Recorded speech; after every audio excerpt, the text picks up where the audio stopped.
Hello, hello, hello. Bum dia to you all. We are back again, coming to you from Portugal.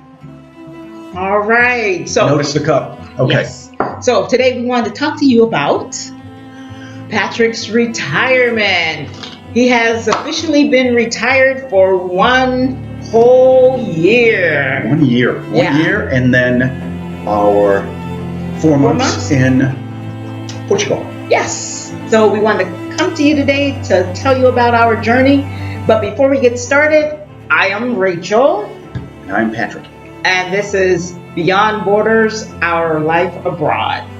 All right, so Patrick, how is it being retired for a whole year? Well, it's been quite the change. You know, where you're every day going to work the same time, coming home the same time.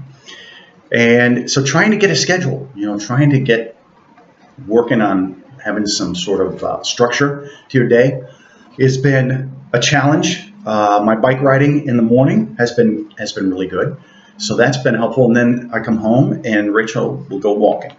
All right, so what do you think has been your best moment, or what do you like most about being retired? That we can just pick up and do whatever we want to do. Let's go to the beach. Let's go get on the train like we did yesterday, which failed miserably. We'll tell you about that as well. Yes. All right, and so what has been your biggest challenge this year?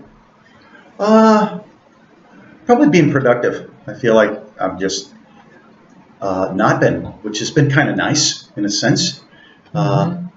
Video gaming is very unproductive, mostly. You can only do so much of that. Only so many new games. So after being retired for 1 year, and the reason we're talking about Patrick rather than me is I am semi-retired, but Patrick is also now working with us, so he is now semi-retired. So Right. he spends Part-time. he spends a couple hours a day at best working. So doing a little work from home. Right. So Patrick, what has been, or what advice would you give new retirees? Certainly get some hobbies going. I play guitar, but I haven't played that much because my finger hurts, and so anyway, that's excuses. But hobbies. I like gaming. I like bicycle riding. We like walking. We like swimming, tennis. But there's more than that. Going to get my coffee every day. I'm running out of places. So, but I'm sure I'll find different places, and I can return to the same old joyful ones too. Right. I think finding a sense of purpose, before you retire, figure out what you like, right? What are the things that bring you joy? I think it's important to figure those things out before you retire. For example, one of the things that I wanted to do was write books and create courses. So those are things that I am working on. So I think it's important to figure out who you are, what the things are that you like to do outside of your job, because our jobs take up so much of our lives that when it's gone, then it is difficult to find a replacement for it, or even to feel like it's okay to not find a replacement for it. So boredom can set in, particularly if you're still in the US or some country where you're doing the same old routine every day. And so it's really important to figure out the things that you like. And even when you figure out the things that you like, after a while, they can become boring. So it's important to add in some adventures in there as well. Agreed. Yeah. So what do you think, Patrick, has been the adventure that we've had that you've enjoyed the most since your retirement? Oh yeah, definitely traveling back to Italy periodically has been a fantastic adventure. Of course, when we have visitors, going on journeys with them, showing them new places that we've seen, but still finding excitement through them with these new places that they're going, oh man, look at that. Lisbon will always be a wonderful place to go. I think one of my, I would say the biggest adventure, I guess you call it adventure, is finding community. You know, when you work and you're spending so much time working, particularly in the US, no one has time to get together to connect. So this retirement journey or semi-retirement journey for me has been a journey of connecting to others. You know, people who know me know that I'm pretty, reclusive and that I don't talked to a lot of people. Don't say it, Oh Patrick. no, she I way never better. had really, but now I have lots of friends across multiple countries, and it's wonderful. It's wonderful. So I think finding community is my greatest adventure, really. Right, because we have some friends that we've met that were from the Phoenix area that just live right next door to us. It's amazing. And they like to do many of the things we like to do. But they're pretty much retired, and we still work some during the week. So it's sometimes hard to get together with them because I'm an early riser and an early retiree in the evening. And so, Breakfast at 10. yeah, No, no, breakfast at 6, lunch at 10, dinner at at 1. 2, yeah. Right. So, yeah. Bedtime at 6:37. Hey. So anyway, so we just made plans to get together with them on Friday. So that'll be a good thing. Okay. So on a scale of 1 to 10, with 10 being absolutely wonderful and 1 being crappy, how would you rate your first year of being retired? I'm going to say about a 7. It's Okay. about a 7 because you get into habits that you got to break after you retire because you know, I could lay in bed and read books all day long. Right. That I could just do that. So, and that's a good point. I think the first year of You're trying to get retirement, your feet. yes. Trying to get positive habits formed so that you don't. That's not the word I want. Don't. It's just trying to pick positive habits that keep your mind active, keep you thinking about things. I read a lot. I need to listen to more music. I need to play more music to exercise those parts of my brain.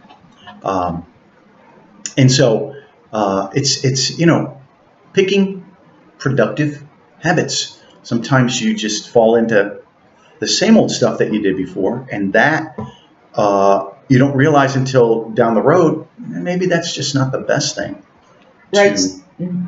Go ahead. So the first year of retirement is learning, right? Oh yeah.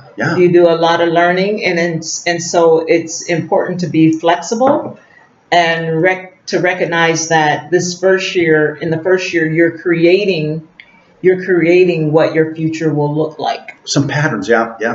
Mm-hmm. And Mm-hmm. then the second year, I'll probably be trying to get rid of some of those patterns and make new ones. Figure out what's most fulfilling.